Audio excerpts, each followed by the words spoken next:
Saudara-saudari yang terkasih, jumpa lagi dalam Pelita Hati hari ini, Sabtu 20 November 2021, hari biasa dalam Pekan Biasa yang ke-33.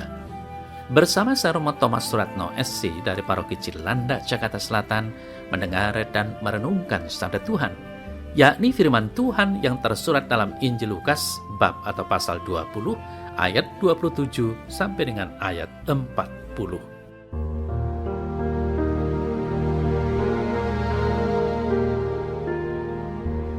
Pada saat itu datanglah kepada Yesus beberapa orang Saduki yang tidak mengakui adanya kebangkitan. Mereka bertanya kepadanya, "Guru, Musa menuliskan perintah ini untuk kita. Jika seorang yang mempunyai saudara laki-laki mati sedang istrinya masih ada, tetapi ia tidak meninggalkan anak, saudaranya harus kawin dengan istrinya itu dan membangkitkan keturunan bagi saudaranya itu." Adalah 7 orang bersaudara. Yang pertama kawin dengan seorang perempuan lalu mati dengan tidak meninggalkan anak. Lalu perempuan itu dikawini oleh yang kedua dan oleh yang ketiga, dan demikianlah berturut-turut oleh ke-7 saudara itu. Mereka semuanya mati dengan tidak meninggalkan anak. Akhirnya perempuan itu pun mati. Bagaimana sekarang dengan perempuan itu? Siapakah di antara orang-orang itu yang menjadi suaminya pada hari kebangkitan? Sebab ke-7-nya telah beristrikan dia. Jawab Yesus kepada mereka, "Orang-orang dunia ini kawin dan dikawinkan, tetapi mereka yang dianggap layak untuk mendapat bagian dalam dunia yang lain itu dan dalam kebangkitan dari antara orang mati tidak kawin dan tidak dikawinkan. Sebab mereka tidak dapat mati lagi. Mereka sama seperti malaikat-malaikat dan mereka adalah anak-anak Allah karena mereka telah dibangkitkan." Tentang bangkitnya orang-orang mati, Musa telah memberitahukannya dalam nas tentang Semak Duri, di mana Tuhan disebut Allah Abraham, Allah Ishak, dan Allah Yakub.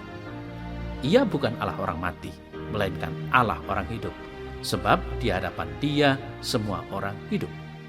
Mendengar itu, beberapa ahli Taurat berkata, "Guru, jawabmu itu tepat sekali." Maka mereka tidak berani lagi menanyakan apa-apa kepada Yesus.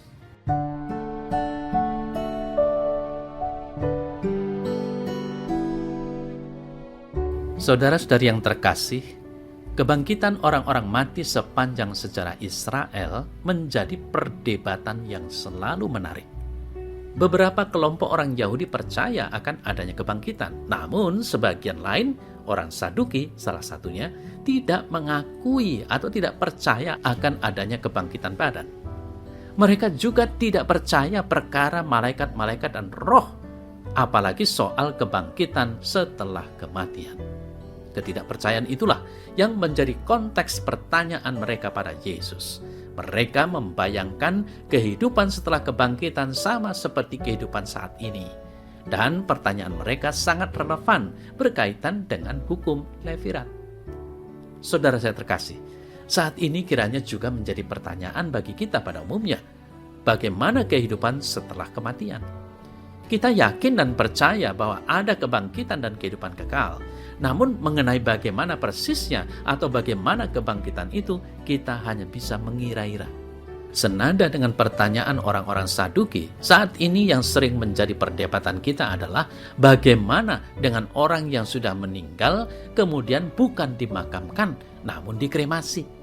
Kekhawatiran pemikiran dari banyak orang adalah salah satunya persoalan kebangkitan badan. Kalau badannya sudah hancur, bagaimana dia pada waktu bangkit lagi? Menggunakan tubuh siapa?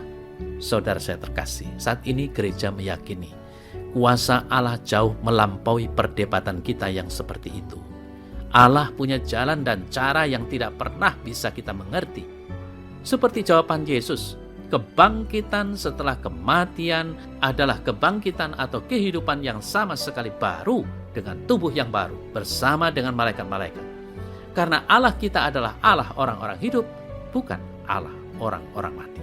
Saudara-saudara yang terkasih, dialog antara Yesus dan orang-orang Saduki menunjukkan sebuah perdebatan antara hukum manusia, dalam konteks ini hukum Musa, dengan hukum Allah sendiri.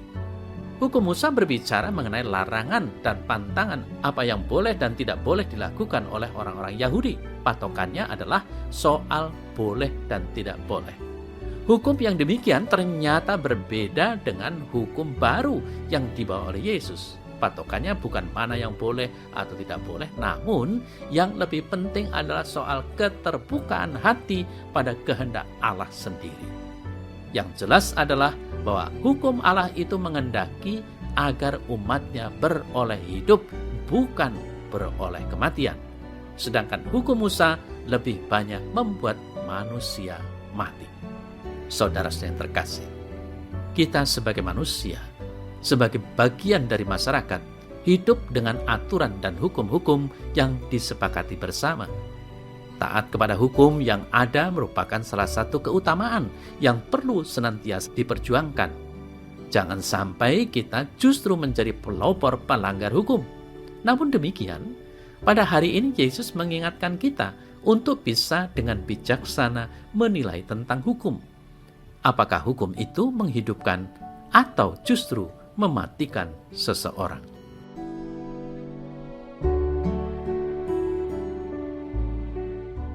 Dalam nama Bapa dan Putra dan Roh Kudus. Amin.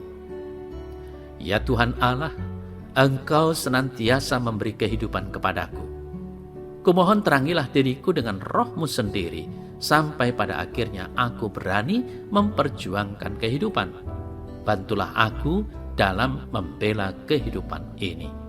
Amin. Dalam nama Bapa dan Putra dan Roh Kudus. Amin.